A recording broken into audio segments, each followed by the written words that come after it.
नमस्कार के news national के मंच पे आपका स्वागत है। देखते हैं देश विदेश की अब तक की बड़ी खबरें। एक नजर हेडलाइंस पे। उत्तर कोरिया के तानाशाह किम जोंग उन ने एक बार फिर अपने परमाणु कार्यक्रम को आगे बढ़ाना शुरू कर दिया है। परमाणु हथियार रखने वाला नॉर्थ कोरिया अपने रिएक्टर में प्लूटोनियम की रिप्रोसेसिंग कर रहा है। अफगानिस्तान से अमेरिकी सेना की वापसी के लिए सिर्फ 2 दिन बाकी है। अमेरिका के secretary of state attorney Blinken ने ऐलान किया कि अफगानिस्तान में अब सिर्फ 300 अमेरिकी रेस्क्यू किए जाने के लिए बाकी है। न्यूजीलैंड में फाइजर की वैक्सीन लगवाने के बाद एक महिला की मौत हो गई। इस देश में कोरोना वैक्सीन से जुड़ी मौत का ये पहला मामला है। Independent vaccine safety monitoring board का कहना है कि महिला की मौत शायद माइकार्डिस के कारण हुई है। राजधानी में जन्माष्टमी के दिन सोमवार को सेंट्रल जेल में कार्यक्रम आयोजित किया गया। इसमें गृह मंत्री एवं जेल मंत्री डॉक्टर नरोत्तम मिश्रा, चिकित्सा शिक्षा मंत्री विश्वास सारंग और सांसद प्रज्ञा सिंह ठाकुर पहुंचे थे।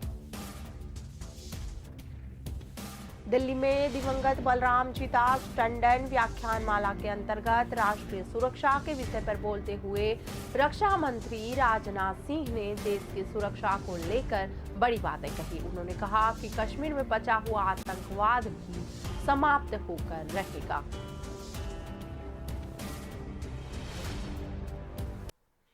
खबरें विस्तार से देखें तो उत्तर कोरिया के तानाशाह किम जोंग उन ने एक बार फिर अपने परमाणु कार्यक्रम को आगे बढ़ाना शुरू कर दिया है। परमाणु हथियार रखने वाला नॉर्थ कोरिया अपने रिएक्टर में प्लूटोनियम की रिप्रोसेसिंग कर रहा है। परमाणु हथियार बनाने के लिए इसका प्रयोग किया जाता है। संयुक्त राष्ट्र की परमाणु एजेंसी ने नॉर्थ कोरिया के इस कदम पर चिंता जताई है। प्लूटोनियम की रिप्रोसेसिंग नॉर्थ कोरिया के योंगब्योन प्लांट में की जा रही है। यहाँ कोरिया का सबसे बड़ा 5 मेगावाट का परमाणु रिएक्टर है। ये रिएक्टर दिसंबर 2018 से बंद पड़ा था। अमेरिका और नॉर्थ कोरिया में परमाणु समझौते पर अब तक कोई सहमति नहीं बनी है। परमाणु कार्यक्रम के मुद्दे पर नॉर्थ कोरिया के supreme leader Kim Jong Un और तब के अमेरिकी राष्ट्रपति डोनाल्ड ट्रंप के बीच में बातचीत हुई थी। किम ने डोनाल्ड ट्रंप से योंगब्योन के परमाणु प्रोजेक्ट को खत्म करने का वादा किया था, लेकिन उन्होंने दूसरे प्रोजेक्ट पर कोई बात नहीं की। ट्रंप ने उनकी इस पेशकश को लेकर नकार कर दिया था। किम जोंग उन ने नेतृत्व में नॉर्थ कोरिया का परमाणु और बैलिस्टिक मिसाइल कार्यक्रम तेजी से बढ़ रहा है। इसकी वजह से इस देश पर कई बार इंटरनेशनल प्रतिबंध लग चुके हैं। यूएन के इंटरनेशनल परमाणु एजेंसी ने कहा कि जुलाई की शुरुआत से ही नॉर्थ कोरिया से संकेत मिलने शुरू हो गए थे। वहां से बड़ी मात्रा में ठंडे पानी को डिस्चार्ज किया जा रहा था। इसका मतलब साफ था कि रिएक्टर ने काम करना शुरू कर दिया। अफगानिस्तान से अमेरिकी सेना की वापसी के लिए सिर्फ 2 दिन बाकी है। अमेरिका के secretary of state attorney Blinken ने ऐलान किया है कि अफगानिस्तान में अब सिर्फ 300 अमेरिकी को ही रेस्क्यू करने जाने के लिए बाकी है। इन्हें सुरक्षित अमेरिका लाया जाएगा।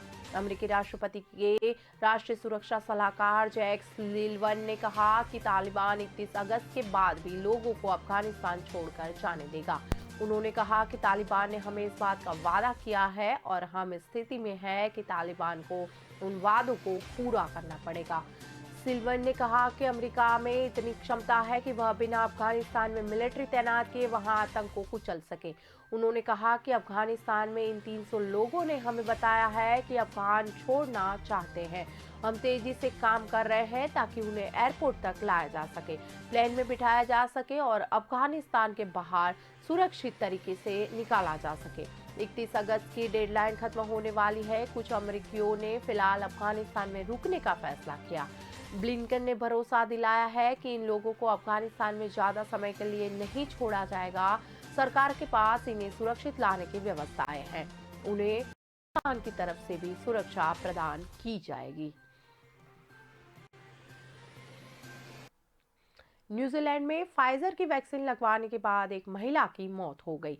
इस देश में कोरोना वैक्सीन से जुड़ी मौत का यह पहला मामला है। Independent vaccine safety monitoring board ने कहा कि महिला की मौत शायद माइकोकार्डिटिस के कारण हुई। महिला को कुछ और भी मेडिकल समस्याएं थी, इसे भी मौत के कारणों में गिना जा रहा है। माइकोकार्डिटिस के दौरान हृदय की मांसपेशियों में सूजन आ जाती है। इसके चलते ब्लड को हार्ट में पंप करने की क्षमता कम हो जाती है, लिहाजा दिल की धड़कन की लय में बदलाव हो जाता है, जिससे मरीज की मौत की आशंका और बढ़ जाती है। हेल्थ मिनिस्ट्री की ओर से इस मामले को रेयर साइड इफेक्ट बताया गया है और कहा गया है कि देश में वैक्सीनेशन जारी रहेगा। फाइजर वैक्सीनेशन से जब इसको लेकर जवाब मांगा गया तो कंपनी की तरफ से अभी तक कोई जवाब नहीं दिया गया। फाइजर की वैक्सीन को अमेरिकी वैज्ञानिकों ने तैयार किया है। ये वैक्सीन 12 साल से ज्यादा उम्र के बच्चों को भी लगाई जा रही है। अगर अमेरिका की बात करें तो यहाँ फिलहाल वैक्सीन लेने के बाद मौत का कोई मामला सामने नहीं आया। राजधानी में जन्माष्टमी के दिन सोमवार को सेंट्रल जेल में कार्यक्रम आयोजित किया गया। इसमें गृह एवं जेल मंत्री डॉक्टर नरोत्तम मिश्रा, चिकित्सा शिक्षा मंत्री विश्वास सारंग और सांसद प्रज्ञा सिंह ठाकुर पहुंचे थे। कार्यक्रम में गृह मंत्री नरोत्तम मिश्रा ने सजायाफ्ता कैदियों का 30 दिन की सजा माफ करने की भी घोषणा की। उन्होंने स्पष्ट किया कि इसका लाभ गंभीर मामले के कैदियों को नहीं मिलेगा। कार्यक्रम की शुरुआत में महिला कैदियों के बच्चों ने मुख्य अतिथियों का स्वागत किया था। कार्यक्रम में कैदियों ने संगीत में प्रस्तुति भी दी। ठाकुर ने कहा कि सांसद निधि से जेल में वाटर कूलर लगाए जाएंगे। साथ ही उन्होंने गृह मंत्री से कृष्ण जन्माष्टमी पर प्रतिवर्ष कैदियों को स्वादिष्ट भोजन और उपवास रखने वाले कैदियों को फलाहार उपलब्ध कराने और जेल के बंद कैंटीन को शुरू करने की मांग की। गृह मंत्री ने भोपाल सांसद की दोनों मांगों को मानने का ऐलान कर दिया। उन्होंने कहा कि कैंटीन चिन्हित सामान के साथ आज से ही शुरू हो जाएगी। मिश्रा ने कहा कि प्रदेश के सजायाफ्ता कैदियों को 30 दिन की सजा सरकार माफ करेगी। गृह मंत्री ने स्पष्ट किया कि इसका फायदा दुष्कर्म और भ्रष्टाचार के कैदियों को नहीं मिलेगा। उन्होंने कोविड के समय पैरोल पर छोड़े गए कैदियों के संबंध में कहा कि 5000 कैदियों को पैरोल दी थी, जो अभी यथावत रहेगी। साथ ही मंत्री ने बताया कि सरकार ने 10,000 कैदियों की जमानत का प्रस्ताव न्यायालय को भेजा है। बता दें, सरकार ने 7 साल से कम सजा के प्रावधान वाले प्रकरण के विचाराधीन कैदियों को कोरोना के चलते जमानत देने के लिए प्रस्ताव अलग अलग न्यायालय में भेजे थे। इनमें से 4000 कैदियों की जमानत याचिका न्यायालय ने स्वीकृत भी कर दी है।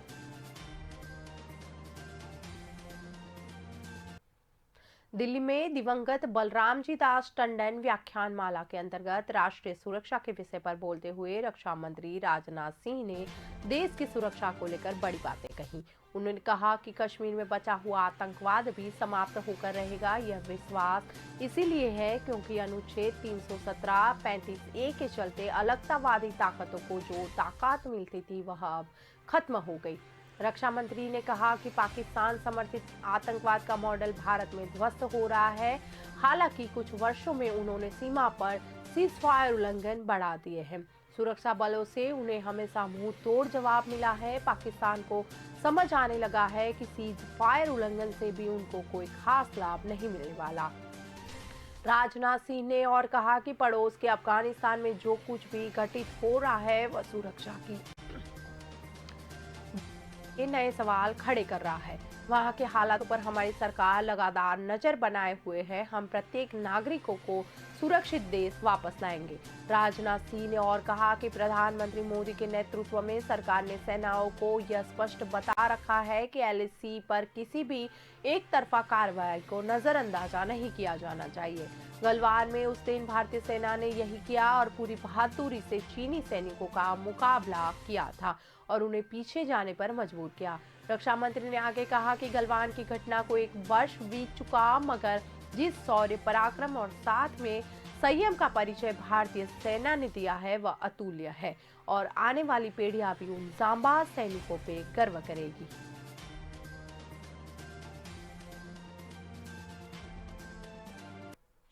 फिलहाल वक्त हो चला है ब्रेक का। ब्रेक के बाद तुरंत मिलेंगे।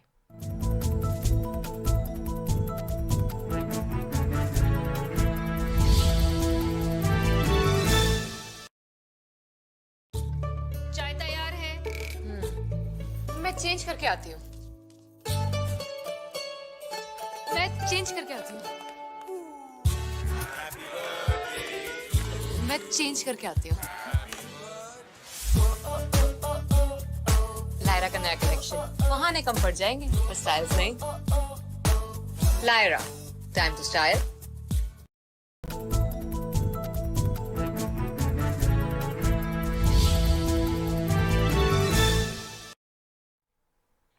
ब्रेक के बाद एक बार फिर के न्यूज नेशनल के मंच पे आपका स्वागत है।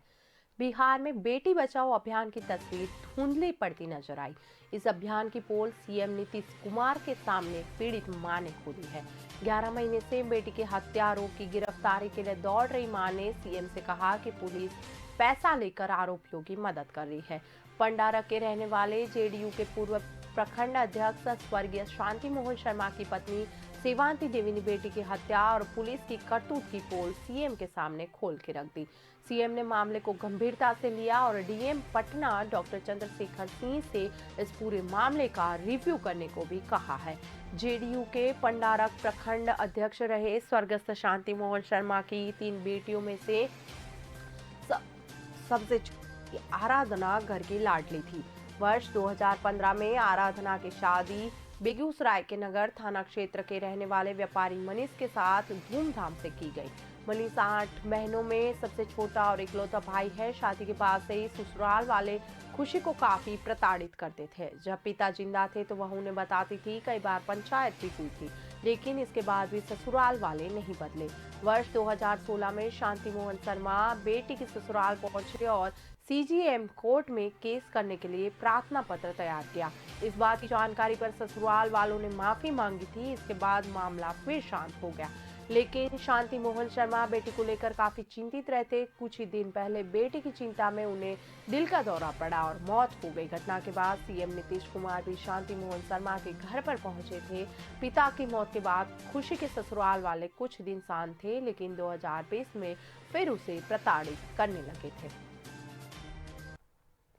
छत्तीसगढ़ में बस यात्रा भी महंगी हो गई है। बस संचालकों की मांग पर मुख्यमंत्री भूपेश बघेल ने यात्री किराए में 25% की बढ़ोतरी कर दी है। यानी जिस दूरी के लिए आप कल तक 100 रुपये किराया देते थे, उसी के लिए अब 125 रुपये खर्च करने होंगे। बस संचालक पिछले कई दिनों से किराया बढ़ाने की मांग कर रहे थे। छत्तीसगढ़ यातायान महासंघ तथा बस ऑनर्स फेडरेशन ऑफ छत्तीसगढ़ के प्रतिनिधि मंडल ने रविवार रात मुख्यमंत्री भूपेश बघेल से मुलाकात की थी। इसका नेतृत्व रायपुर नगर निगम के सभापति और छत्तीसगढ़ यातायान महासंघ के संरक्षक प्रमुख दुबे जैसे नेता कर रहे थे। प्रतिनिधिमंडल ने यात्री किराए में 40% तक की वृद्धि का प्रस्ताव रखा था। उनका कहना था कि डीजल की कीमतों में वृद्धि और अन्य उपकरणों की कीमतों में वृद्धि के कारण उन्हें भारी कठिनाई का सामना करना पड़ रहा है। कुछ देर तक चर्चा के बाद मुख्यमंत्री किराया बढ़ाने के प्रस्ताव पर सहमत हो गए। हालांकि उन्होंने 40 की जगह 25% वृद्धि पर ही सहमति जताई है। इसके बाद बस संचालक भी संतुष्ट नजर आए। चर्चा के दौरान परिवहन मंत्री मोहम्मद अकबर, परिवहन आयुक्त टोपेश्वर वर्मा, अपर परिवहन आयुक्त दीपांशु काबरा और संयुक्त परिवहन आयुक्त देवव्रत सिरमौर भी मौजूद थे। बस संचालकों ने बताया, इससे पहले 16 जुलाई 2018 को यात्री बसों का किराया बढ़ाया गया था। उस समय भी सिटी बसों को छोड़ दिया गया था। उस समय डीजल का मूल्य 69.20 रुपये प्रति लीटर था। आज इसकी कीमत 96 रुपये प्रति लीटर तक हो चुकी। किराया बढ़ाने की मांग को लेकर बस संचालक मई महीने से आंदोलन कर रहे हैं।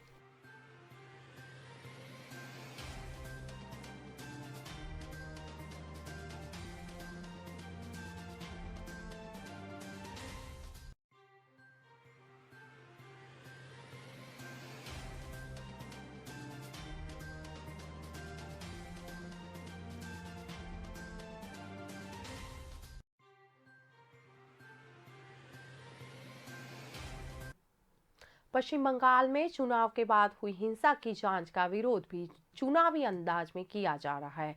नादिया जिले के छपरा में जांच के लिए पहुंची सीबीआई टीम की गाड़ी पंक्चर कर दी गई। टीएमसी कार्यकर्ताओं ने टीम को घेर कर जमकर नारेबाजी भी की। इस घटना के बाद सीबीआई ने 2 मामले नादिया जिले में भी दर्ज किए हैं। कुछ मिलाकर अब तक सीबीआई की टीम 28 एफआईआर दर्ज कर चुकी है। इनमें से 2 लोगों की गिरफ्तारी भी हुई है। दरअसल पश्चिम बंगाल में 2 मई को विधानसभा चुनाव के नतीजे आए थे। दोपहर 12 बजे तक रुझानों से सरकार का चेहरा साफ हो चुका था। इसी बीच पूरे राज्य में हिंसक घटनाएं शुरू हो गई थी। 2 से 5 मई के बीच बंगाल हुंगदंगियों के हवाले रहा। मर्डर, रेप, आगजनी, मारपीट की कई घटनाएं सामने आई थी। ग्राउंड पर इसकी तहकीकात के लिए हाईकोर्ट के निर्देश पर national human rights commission of India की एक कमेटी 28 जून को पश्चिम बंगाल पहुंची। जांच के बाद कमेटी ने जुलाई के अंत में हाईकोर्ट को अपनी रिपोर्ट सौंप दी थी। कमेटी ने अपनी रिपोर्ट में कहा कि 2 मई से 20 जून के बीच 1934 रिपोर्ट पुलिस में अलग अलग जगह दर्ज हुई है।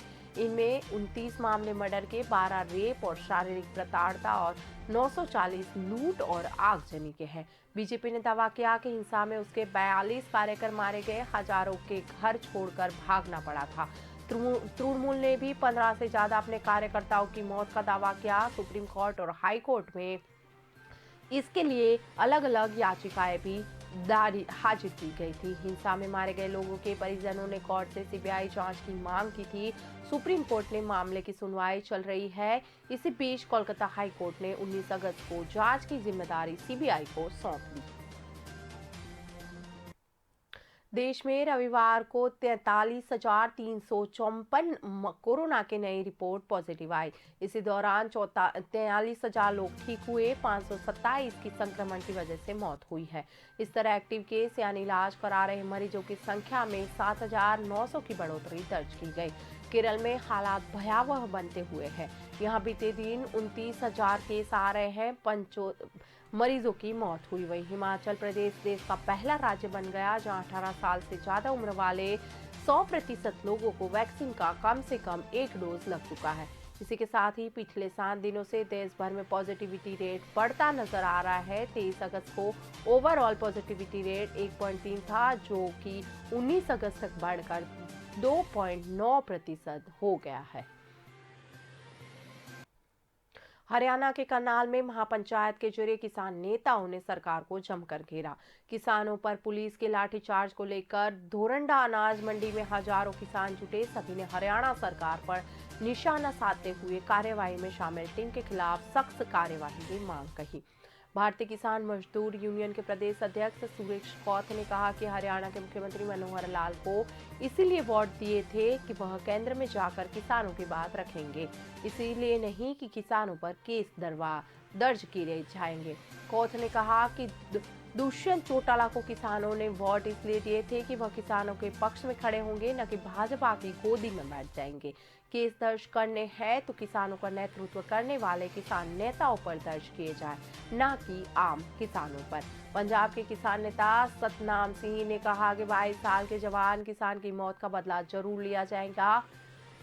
अंग्रेजों के समय में साइमन कमीशन को गो बैक कहा था, अब भाजपा को गो बैक कहने का समय आ गया। किसान शांतिपूर्वक प्रदर्शन कर रहे हैं। 5 सितंबर को यूपी के मुजफ्फरनगर में 5 करोड़ किसान इकट्ठे होकर जोश दिखाएंगे। पूरे भारत में होने चाहिए कॉल। विकास सीसर भारतीय किसान यूनियन के युवा प्रदेशाध्यक्ष विकास सीसरे ने कहा कि हरियाणा और पंजाब का नहीं, पूरे भारत की कॉल होनी चाहिए। अकेले सीएम मनोहर लाल पर ध्यान रखने से किसानों का लक्ष्य पूरा नहीं होगा। हरियाणा में किसानों के सिर फोड़े जा रहे हैं। 40,000 किसानों पर मुकदमे दर्ज हो गए। मोदी सरकार किसानों से डरी हुई है। सरकार के हंगामे की बात स्वीकार नहीं होगी। किसानों को भी सिर फोड़ने आते हैं।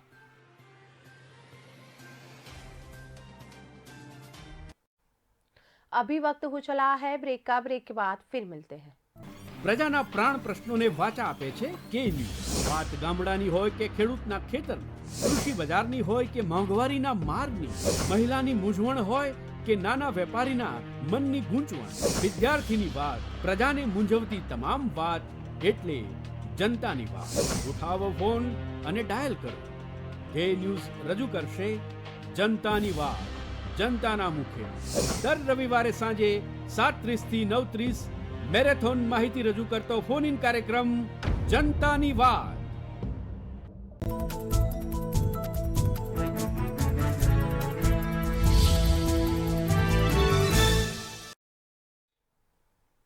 ब्रेक के बाद एक बार फिर के न्यूज नेशनल के मंच पे आपका स्वागत है।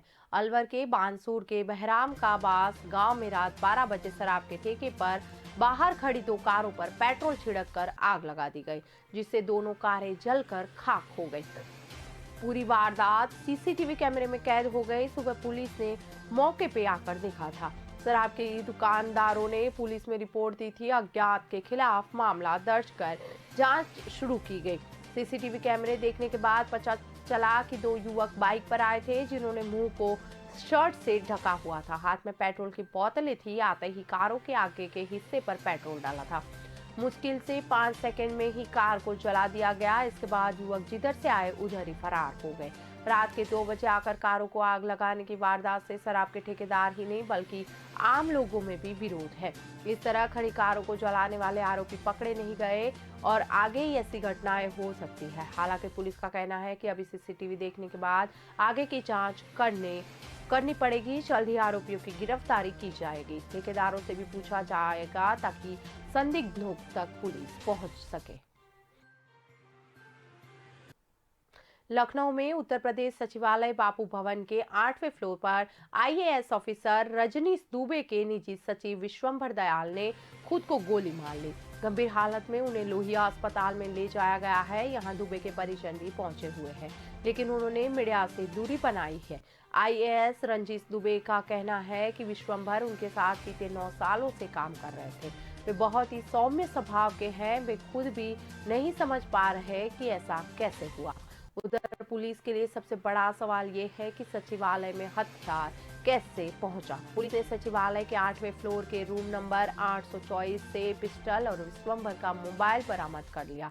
पुलिस के मुताबिक विश्वंभर के सिर में दाहिने तरफ गोली लगी। विश्वंभर का मोबाइल स्टैंड मोड में रखा हुआ था। आशंका है कि खुद को गोली मारने से पहले विश्वंभर ने वीडियो बनाना होगा। हालांकि अभी पुलिस ने मोबाइल को कब्जे में ले लिया। उधर विश्वंभर के बगल वाले कमरे में काम रहे कर्मचारी से भी पूछताछ की जा रही है। घटना के दौरान 8वें फ्लोर पर विशेष सचिव नगर विकास संजय कुमार और उनके निजी सचिव एएल गौतम भी मौजूद थे। संजय कुमार की अपनी गाड़ी में विश्वंभर को अस्पताल ले जाया गया था। विश्वंभर खुद के साथ सचिवालय पिस्टल भी लेकर गए थे। ऐसे में अब सचिवालय की सुरक्षा पर भी सवाल उठने लगे हैं।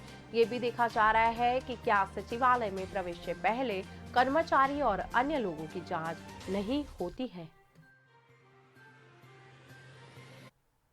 मुजफ्फरपुर में बाढ़ प्रभावित क्षेत्र का निरीक्षण करना एक मुखिया प्रतिनिधि और सीओ पारसनाथ राय को महंगा पड़ गया। बाढ़ पीड़ितों ने जमकर हंगामा किया। महिलाओं ने मुखिया प्रतिनिधि का कॉलर पकड़कर धक्का मुक्की भी की थी। वहीं सीओ के वाहन का घेरावा भी कर लिया गया। उन्हें गाड़ी से उतार लिया गया। 3 किलोमीटर तक पैदल चलवाया गया। मामला कटरा प्रखंड के तहवारा का है। हंगामा की सूचना मिलने के बाद कटरा थाना की पुलिस मौके पर पहुंची और आक्रोशितों को शांत किया था। इसके बाद वहां से सकुशल सीओ को निकाला गया था। कटरा प्रखंड के दर्जनों गांवों के लोग बाढ़ का कहर झेल रहे हैं। बाढ़ पीड़ित इस बात से आक्रोशित थे कि काफी दिनों से उनका कोई हाल जानने नहीं आया है। सीओ और मुखिया प्रतिनिधि निरीक्षण करने पहुंचे। सीओ अपने सरकारी वाहन से निरीक्षण कर रहे थे। यह देखकर लोगों का आक्रोश और बढ़ा। भीड़ ने जबरन उन्हें वाहन से उतार लिया और क्षेत्र में पैदल चलवाया। बाढ़ पीड़ितों ने सबसे अधिक महिलाएं आक्रोशित थी। जैसे ही उन्होंने मुखिया प्रतिनिधि को देखा, उनका आक्रोश ज्यादा बढ़ा था। महिलाओं ने हंगामा करना शुरू कर दिया। कहा कि इतने दिनों तक हम लोगों को कोई देखने नहीं आया, अब हाल जानने आए हैं। वहां जाने का वो कहा। इसी बीच कुछ महिलाओं ने मुखिया प्रतिनिधि का कॉलर पकड़कर धक्का मुक्की कर दी। किसी तरह उन्होंने वहां से भागकर अपनी जान बचाई। पश्चिम बंगाल के कुछ बिहार में भारतीय बांग्लादेश सीमा पर देर रात तैनात हो गई। दरअसल बांग्लादेश की ओर से भारतीय सीमा में घुसपैठ की कोशिश कर रहे 2 तस्करों को बीएसएफ ने मार गिराया। बीएसएफ की ओर से सोमवार को जारी किए गए बयान में बताया गया कि चांगड़ा बांधा चेक पोस्ट के पास तस्करों ने गश्त के दौरान बीएसएफ जवानों पर हमला कर दिया था, जिसके बाद आत्मरक्षा में जवानों की ओर से जवाबी कार्रवाई की गई, जिसमें 2 लोगों की मौत हो गई। जानकारी के मुताबिक 18 से 20 बांग्लादेशी तस्करों का समूह भारतीय सीमा में घुसने की कोशिश में था। जिस समय यह वारदात हुई, बीएसएफ के जवान गश्त कर रहे थे। उसकी ओर से हमला करने के बाद जवानों ने आत्मसुरक्षा में कार्रवाई की। इस कार्रवाई में 2 बांग्लादेशियों की भी मौत हो गई। बीएसएफ की ओर से बताया गया कि बांग्लादेशी तस्करों के शवों को खोजने के लिए भारत की सीमा में 100 मीटर अंदर तक सर्च ऑपरेशन चलाया गया। इसकी जानकारी बीजीबी सीमा गार्ड बांग्लादेश को दी गई है और कड़ा विरोध भी दर्ज कराया गया। हफ्ते के आज पहले दिन बाजार में शानदार तेजी देखने को मिली। कारोबार के दौरान पहली बार सेंसेक्स ने 56,998 और निफ्टी ने 16,951 का रिकॉर्ड स्तर छुआ है। सेंसेक्स 765 अंक चढ़कर 56,890 पर और निफ्टी 226 अंक चढ़कर 16,931 पर बंद हुआ। इससे पहले सेंसेक्स 56,329 पर और निफ्टी 16,775 पर खुला था। बाजार में जमकर खरीदारी देखने को मिली। सेंसेक्स के 30 में से 26 शेयर में खरीदारी हुई, जबकि 4 शेयर्स में गिरावट रही है, जिसमें भारतीय एयरटेल के शेयर 5.19 की तेजी के साथ 624.75 पर बंद हुए। एक्सिस बैंक के शेयर 4% की तेजी के साथ बंद हुए। वहीं नेस्ले इंडिया के शेयर में 1.10 की गिरावट रही। पीएससी पर कारोबार के दौरान 211 शेयर 22 हफ्तों के ऊपरी स्तर पर और 32 शेयर 52 हफ्तों के निचले स्तर के कारोबार पर नजर आए थे। इसके अलावा 435 शेयरों में ऊपर सर्किट लगा तो वहीं 224 शेयर में लोअर सर्किट लगा। एनएससी पर आईटी इंडेक्स को छोड़कर सभी इंडेक्स हरे निशाने में बंद हुए, जिसमें मेटल, बैंकिंग, ऑटो और फार्मा शेयर्स में खरीदारी देखने को मिली। इसी के साथ भारतीय एयरटेल 5.2 की तेजी के साथ निफ्टी का टॉप गेनर बना है।